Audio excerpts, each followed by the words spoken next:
নেক কাজ করতে হবে, এমনকি সেই নেক কাজ করতে হবে একমাত্র কার খুশির জন্য? সবাই বলেন, আমার নামাজ হবে কার জন্য, রোজা হবে কার জন্য, আমার জীবনটা উৎসর্গ করব কার জন্য? কিন্তু আমাদের দেশে অনেক মুসলমান আছে নামাজ পড়ে পাবলিককে ধোঁকা দেওয়ার জন্য। নির্বাচন আসলে মাথায় টুপি, নির্বাচন শেষ টুপিও শেষ। নির্বাচন আসলে হুজুরের হাতে দুয়া মুসাফা, আহারে যারা চেনে না তারাও সালাম দেয়, যারা চেনে না তাকে সালাম দেয়, যাকে চেনে তারা তো দেয়, যাকে চেনে না তারাও দেয়। একেবারে অন্ধকারে মুয়ানাকা মুসাফা করতে করতে কলা গাছকেও জড়াই ধরছে। পেছন থেকে খাদেম টেনে ধরছে, স্যার আপনি কারে জড়াই দিলেন? আরে বেটা, সারাদিন মানুষের সাথে মুসাফা মুয়ানাকা করতে করতে সামনে যারে পাই তারে মানুষ মনে হয়। এরকম ভণ্ডামি দেশে আছে না নাই? কথা বলেন। সারা জীবন দেখবেন যে নির্বাচনে আসলে আহারে হুজুর আপনার দোয়া তো আল্লাহ শোনে, আপনি আল্লাহর খুব মাহবুব বান্দা, আপনি আল্লাহর খুব পিয়ারা বান্দা, আপনাদের ওসিলায় দুনিয়া টিকে আছে। এরপরে উনি ক্ষমতায় গেছে, যাওয়ার পরে বলে এই হুজুরাই দেশটারে খাইছে। কথা বলেন, পুরা উল্টে যায়। তাহলে এই যে সে আপনার নির্বাচনের সময় মাথায় টুপি দিল, এরপরে মসজিদে দোয়া চাইলো, মুসল্লি সাজলো, এগুলো সব করেছে মানুষকে ধোঁকা দিয়ে বোকা বানাবার জন্য। এর ইবাদত আল্লাহর কাছে কোনো কাজে আসবে না। আমরা যা করব সব কার জন্য করব? আল্লাহর জন্য করব। আমি বাংলাদেশে দেখেছি অসংখ্য সাধারণ মানুষেরা ছেলে মেয়ে হয় না, বিবাহ করেছে, বাচ্চা কাচ্চা হয় না, কি করে জানেন? সরাসরি খাজা বাবার নামে মান্যত করে বসে আছে। আছে না নাই? কুমিল্লা আছে ল্যাংটা সুলাইমান, ল্যাংটা সুলাইমানের মাজারে মান্যত করছে হাজার হাজার নারী পুরুষ, গামছা পরে দৌড়, চিল্লা করে নাউজুবিল্লাহ। আপনি আমার কথা বিশ্বাস করেন, আমি একদিন চিটাগং যাচ্ছি কক্সবাজারের পথে, এমন সময় চান্দিনা, কুমিল্লার যাওয়ার পথে চান্দিনা স্টেশন ক্রস করছি, রাস্তার মোড়ের মধ্যে লেখা আছে বড় একটা সাইনবোর্ড, বিশ্ব পাগলের মেলা। কি মেলা? বিশ্ব পাগলের মেলা। দেখে ড্রাইভারকে বললাম যে ভাই একটু গাড়ি দাঁড় করান, বিশ্ব পাগলের মেলা এবার কোন মেলা?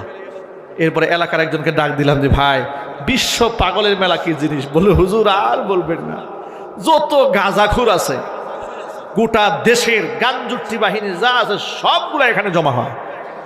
এরপরে ওদেরকে আবার গাঁজাখুর বললে কষ্ট পায়, বলে আমরা গাঁজা খাই না, গাঁজা বলতে কোনো ওয়ার্ড নাই, আমরা সিদ্ধি পাতা খাই। নাউজুবিল্লাহ বলেন। আচ্ছা, এই একটা বাহিনী দেশে আছে না নাই? জোরে বলেন, আছে। তারা দেখবেন পীরের পায়ে সেজদা দিচ্ছে, কবরে সেজদা দিচ্ছে, মাজারে কপাল ঠুকাচ্ছে। লা হাওলা ওয়ালা কুওয়াতা ইল্লা বিল্লাহ। আমার এক ভক্ত আছে, বাড়ি হচ্ছে চট্টগ্রামে, চিটাগংয়ে বাড়ি, নাম গিয়াসউদ্দিন। বিবাহ করেছে, 20 বছর হয়ে গেছে, বেচারা সন্তানাদি হয় না। মক্কায় গেছে উমরা করতে, উমরায় যাওয়ার পরে বন্ধু বান্ধব যারা পাশে ছিল কাফেলাতে বলেছে যে ভাই আমি 20 বছর হয়েছে বিবাহ করেছি, বাচ্চা কাচ্চা হচ্ছে না, তোমরা সবাই মিলে আল্লাহর ঘরে একটু দোয়া করো, আল্লাহ যেন আমাকে নেককার সন্তান দান করে। কাফেলা থেকে একজন লাভ দিয়ে দাঁড়ায় বলে, আরে মিয়া আপনাদের সন্তান লাগবে এটা মক্কা এসে বলেন কেন? এটা তো চট্টগ্রাম থাকলেই তো বলতে পারতেন,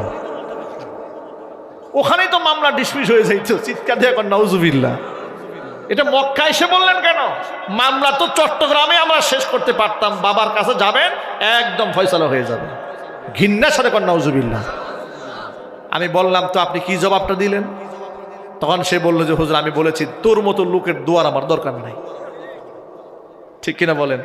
যার ইমানের মধ্যেই এত শয়তানি ঢুকে বসে আছে, ওই লোকের দোয়া কোনো কাজে আসবে? আমি ছোট্ট একটা কিতাব রচনা করেছি সামনে রমজান মাসকে সামনে রেখে। অসংখ্য ভাইরা বোনেরা রমজান মাসে আমাদের প্রশ্ন করেন নতুন নতুন মাসালা নিয়ে।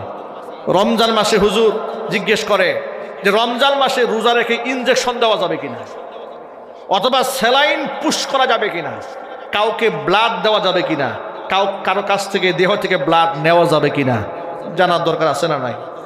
শ্বাসকষ্টের রোগী তিনি ইনহেলার স্প্রে ব্যবহার করতে পারবেন কিনা, নাকে কিংবা কানে ড্রপ দিলে রোজা ঠিক থাকবে কিনা, ওযু করতে গেছে একেবারে অসচেতনতার কারণে মুখ দিয়ে পানি ঢুকে গেছে, আছে না নাই? কিংবা পুকুরে গোসল করতে গেছে মুখ দিয়ে পানি ঢুকে গেছে, এখন তার রোজা হবে কিনা। এত মাসালার জবাব তো আর মোবাইলে সবগুলো দেওয়া সম্ভব না। ছোট্ট একটা কিতাব রচনা করে কোরআন হাদিস ফিকের কিতাবের রেফারেন্স সহ সব দলিল সহ কিতাবে দান করে দিয়েছি। আল্লাহ তাআলা উম্মতের হেদায়েতের জন্য কিতাবটা কবুল করেন। কিতাবের শেষ দিকে ওই যে বর্তমান সমাজে যে রোগগুলো আছে, রোগ কি? ওই মাজারে গিয়ে মান্নত করে সন্তান না হলে, সন্তানাদি না হলে কোরআন হাদিসে বেশ কিছু আমল আছে যে আমলগুলা করলে আপনি নেককার সন্তানের বাবা হবেন ইনশাআল্লাহ। বলেন না ইনশাআল্লাহ। পারিবারিক অশান্তি, কোথাও মান্নতের দরকার নেই, হাদিসে অসংখ্য দোয়া আছে। ঋণগ্রস্ত হয়ে পড়েছেন, কোনো মাজারে ঠুকরাবার কোনো দরকার নাই, অসংখ্য দোয়া আছে যে দোয়া করলে ঋণের বোঝা আল্লাহ হালকা বানায় দেয়। এই সবগুলো আমল বইয়ের মধ্যে আছে। আর বইয়ের একেবারে লাস্ট পেজে আমার পার্সোনাল মোবাইল নাম্বারটা দেওয়া আছে, হোয়াটসঅ্যাপ নাম্বার। আপনারা সরাসরি আমার সাথে মাসআলা সংক্রান্ত ব্যাপারে ইনশাল্লাহ সরাসরি কথা বলতে পারবেন। বয়ান শেষে মোনাজাত হয়ে যাওয়ার পরে স্টেজ থেকে আমার খাদেমের কাছ থেকে এটা সংগ্রহ করতে পারবেন। ড্রাইভারের কাছে গাড়িতেও আছে। মাত্র 100 টাকা হাদিয়া। কয় টাকা? যেরকম কয় টাকা? 100 টাকা হাদিয়া। নিজেরা পড়ার জন্য, মা বোনদেরকে উপহার দেওয়ার জন্য কিতাবটা সংগ্রহ করবেন ইনশাআল্লাহ। আমি চাই যে আমাদের ঘরে ঘরে শুধু টেলিভিশন থাকবে তা হবে না, ঘরে ঘরে একটা ইসলামিক লাইব্রেরি থাকতে হবে ইনশাআল্লাহ। বলে ইসলামে মূর্খতার কোনো স্থান নাই, ইসলামে মূর্খ থাকার কোনো সুযোগ নাই। আপনার ঘরের মধ্যে সাহাবায়ে কেরামের জীবনী রাখবেন, কোরআনে কারিমের তাফসির রাখবেন, বাংলা কোরআন তরজমা রাখবেন, এরপরে এই ধরনের মাসলা মাসাইল বই রাখবেন, যাতে করে আপনারাও কিছু ইলম কালাম হাসিল করতে পারেন। আমরা কি ঘরে একটা লাইব্রেরি বানাবো না ইনশাআল্লাহ? হাত তোলেন, ওয়াদা করেন যে আমরা আমাদের প্রত্যেকের ঘরে ইনশাআল্লাহ ইসলামিক বই রাখবো।